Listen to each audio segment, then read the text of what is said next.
Bueno, mi nombre es Judith Farré y yo trabajo en el Centro de Ciencias Humanas y Sociales, en el Instituto de Lengua, Literatura y Antropología del CSIC, del Consejo Superior de Investigaciones Científicas. Y bueno, soy coordinadora del proyecto de escrituras efímeras en los bordes del archivo, que es un proyecto que está asociado, es un proyecto coordinado a otro grupo de la Complutense de Madrid, que dirige Esperanza López Parada y es COIP también Evangelina Soltero. Entonces es un proyecto coordinado que trabaja y piensa en torno a problemas sobre el archivo colonial. Entonces nos hemos reunido por primera vez, estamos a mitad del proyecto, es un proyecto subvencionado por el Ministerio y nos hemos reunido por primera vez.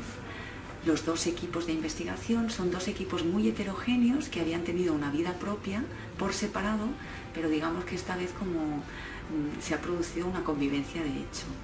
Y son dos equipos compuestos con un perfil muy internacional e interesante porque hemos coincidido gente que trabaja tanto el virreinato peruano como el virreinato mexicano y diferentes géneros, desde poesía a prosa y teatro.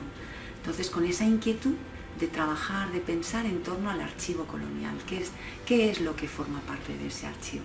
Entonces en este primer congreso nos hemos reunido para de algún modo ver qué es lo que habíamos estado haciendo hasta en estos primeros 2 años de proyecto y cómo podemos cerrar los siguientes 2 años que nos quedan de proyecto. De algún modo el hecho de que sean dos equipos grandes y con un perfil tan internacional, una de las riquezas que tiene es que permite conjugar tanto la visión de la escuela norteamericana sobre el tema colonial, la visión latinoamericana, porque tenemos muchísimos investigadores, tanto mexicanos como peruanos, colombianos, chilenos, que viven y trabajan en Latinoamérica o que viven y trabajan en Estados Unidos, y la visión, digamos, que tenemos desde Europa. Entonces es interesante porque son 3 miradas críticas, 3 paradigmas críticos que conviven y que de algún modo en estos encuentros, tanto presenciales como el que estamos teniendo ahora en julio de 2017, como a través de la página web, permiten ser un poco el escaparate de las tendencias más actuales desde diferentes realidades geográficas, ¿no? y distintos paradigmas críticos.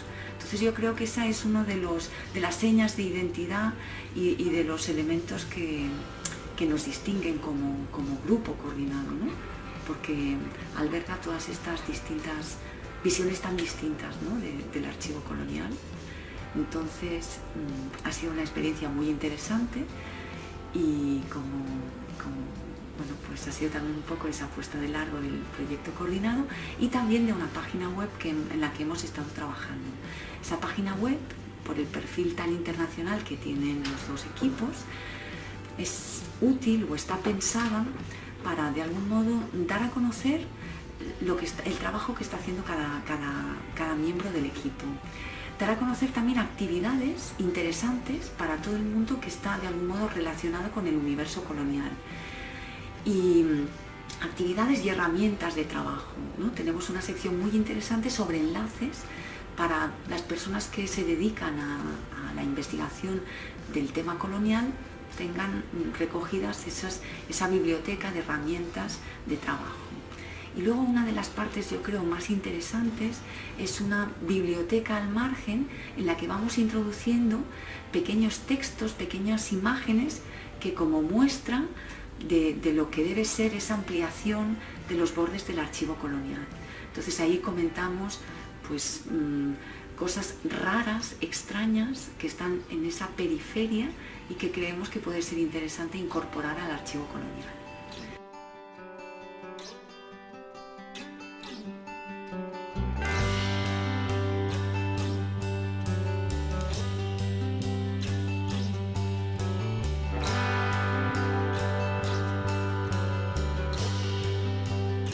Yo soy Valeria Añón de la Universidad de Buenos Aires en Argentina y bueno, hace ya unos años que formo parte de los equipos de investigación que dirige Esperanza López Parada y ahora tenemos la suerte de estar reunidos aquí para este proyecto conjunto, 2 equipos de investigación que trabajan juntos y dialogan, que es algo bastante curioso, digo, por lo interesante, pero también por lo poco habitual en el ámbito académico.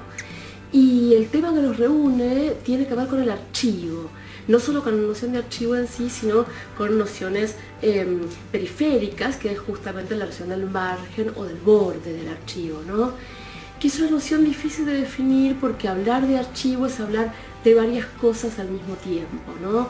Es hablar de un espacio donde se reúnen con una lógica específica toda una serie de documentos, no solo libros como en el caso de las bibliotecas, sino toda una serie de documentos de muy variados tipos discursivos, o sea que ahí hay una cuestión más, si se quiere, incluso institucional y arquitectónica, ¿no? Pero hablar de archivo también es hablar de una historia, y sobre todo de una historia de España y de América, porque el primer archivo moderno es el archivo que se funda en España, que funda la monarquía española, y eso también replica toda una manera de pensar y organizar la documentación de estos reyes papeleros, como lo llamaron a Isabel la Católica y a Fernando, por la manera en que organizaban su burocracia y su administración imperial y colonial. Entonces hablar de archivo también es hablar de una experiencia de consolidación de la modernidad y de consolidación de un tipo de poder, y también de una experiencia peculiar entre España y América, ¿no? Que no termina en los siglos coloniales, sino que persiste en buena medida hasta el espacio contemporáneo. Y hablar de archivo también es hablar de una metáfora, ¿no? De cómo se organizan los saberes respecto del pasado, cómo se organiza lo que pervive respecto a ese pasado, y también cómo se organiza aquello que se deja de lado o se silencia o no se quiere ver en algún momento. O sea que hablar de archivo también es hablar de una serie de lógicas de poder, es hablar de la memoria, es hablar de la historia, es hablar del olvido, ¿no? Y en este caso en particular, además, hablar de archivo es una suerte de toque de reunión, ¿no? De llamada de reunión para investigaciones en el hemisferio norte y el hemisferio sur, en América, en Europa, en Estados Unidos, que están pensando todos estos problemas más bien de literatura e historia cultural, ¿no? No solamente cómo pensarnos hoy, sino cómo pensarnos hoy a la luz de nuestro pasado y qué es lo que nos enseñan los textos, los documentos, la literatura de los siglos XVI, XVII y XVIII para pensar nuestro propio presente. Qué nos enseñan respecto del mundo, qué nos enseñan respecto de la historia de la cultura, qué nos enseñan respecto de lo que se quiere pensar, pero también de lo que se quiere olvidar, ¿no? Y es muy fructífero pensar esto con tantos colegas de diversos países, porque todos tenemos distintas experiencias de archivo, distintas experiencias de desarrollos disciplinares, y pensarlos en conjunto nos permite reflexionar desde una luz diversa sobre nuestras propias tareas. Bueno, mi nombre es Beatriz Colombi, soy docente e investigadora en la Universidad de Buenos Aires y estoy en este momento en Madrid en este encuentro de investigadores que nos dedicamos al archivo, ¿no? Al archivo colonial, al archivo tanto en términos materiales como en términos simbólicos, que bueno, son sus sentidos. Una de las personas que organizó el congreso me sugirió que hablase un poco de mi experiencia en términos de archivo. Y bueno, mi experiencia más fuerte con la materialidad del archivo ha sido el trabajo con unas cartas inéditas de quien fue la mecenas de Sor Juana Inés de la Cruz, considerada una de las poetas más importantes del siglo XVII americano e hispanoamericano. Entonces, bueno, eso es quizás mi experiencia reciente más poderosa. Lo hice con una colega de la Universidad de Tulane, donde están estas cartas, muy protegidas, muy bien cuidadas. No obstante, como lo he comentado acá, esas cartas, debido a que no siempre las clasificaciones de los archivos son muy explícitas, no eran tan evidentes para cualquier investigador. Sin embargo, el hecho de poder tomarlas en las manos, decodificarlas, entenderlas, Fue un proceso apasionante. En primer lugar, bueno, por tratarse de una escritura femenina, o sea, no es la escritura de un secretario versado en la escritura del siglo XVII, que habían, digamos, muchos técnicos en la escritura. Las mujeres tenían instrucción, obviamente, tenían capacidades desarrolladas, inclusive siendo una dama de la corte, ¿no? Como fue ella. Y bueno, la gran experiencia de enfrentarse tanto con el aspecto material de esa escritura, con su firma misma, que aunque uno no sea grafólogo, dice mucho de la persona, el diseño, la letra, los modos, los usos de las palabras, y bueno, todos los aspectos que revelan esas cartas, entre otras cosas, un retrato de la propia Sor Juana, ¿no? Elaborado en términos muy elogiosos, sin mencionar su nombre, pero dando todos los elementos para su destinataria, que tampoco sabía quién era Sor Juana, pero que la posteridad, a través de esas palabras, puede reconocer a la gran, talentosa poeta mexicana. Entonces, fue una experiencia maravillosa y muy deseable. Creo también que el archivo de cartas y de cartas femeninas nos revela un mundo que normalmente no lo tenemos presente y pensamos que las mujeres desaparecieron del mundo de la escritura, pero que creo que los hallazgos, las visitas, las búsquedas nos pueden demostrar la presencia del trazo femenino, tanto del trazo de la grafía como de las inquietudes, de los intercambios, inclusive de los intereses, que no eran exclusivamente domésticos, como muchas veces podemos pensar, sino que eran intereses que pasaban por los más diversos asuntos internacionales, locales, familiares, ¿no? Entonces, bueno, esa fue mi experiencia y bueno, me gustaría, para quien vea esto, alentar al trabajo en los archivos y sobre todo a la búsqueda de los documentos femeninos, que son quizás los que más nos faltan o que necesitamos más investigar. Hola, muy buenos días, tardes, noches, fin de semana, entre semana, no sé qué día nos vamos a ver entre nosotros. Me llamo Sara Pot Herrera, soy de México, soy de Yucatán. En México nos dicen la hermana República de Yucatán, pero podemos llegar sin pasaporte, así que no es tan república otra. Trabajo en la Universidad de California en Santa Bárbara y soy de la Asociación UC Mexicanistas, Universidad de California Mexicanistas, estudiosos y escritores también de la cultura mexicana dentro y fuera de Estados Unidos. Trabajo en una institución que es una frontera, en donde ahora tenemos la incertidumbre de nuestros estudiantes llamados Dreamers, porque no sabemos con el nuevo gobierno si van a poder seguir teniendo permiso para estudiar y para trabajar. Estudiantes que hablan inglés y que si tienen que volver a nuestros países tendrían que volver a su primera lengua, que ojalá no la hayan perdido. Es un medio crucial también, y cuando hablamos del pasado colonial, pues tenemos que considerar también de qué manera se vive en la etapa contemporánea una especie de colonización también. Muchísimas gracias por estos momentitos, este espacio. Dentro de un proyecto que nos ha reunido aquí en Madrid, llegamos felices y nos vamos aún más felices aunque quisiéramos quedarnos. En este proyecto yo veo por primera vez una posibilidad de diálogo, de compartir con los colegas, con los amigos lo que hacemos en nuestro trabajo cotidiano. Participé en una mesa de mujeres, en una mesa de carácter efímero también, y yo tomé una figura, digamos, efímera en lo absoluto, para nada, que lo es, que es Sor Juana Inés de la Cruz. Entonces, plantear desde una mesa de mujeres ante un auditorio que conoce también de lo que estamos hablando, también es un reto, es un desafío. No venimos a exponer el pasado de nuestro trabajo, sino un proyecto hacia adelante.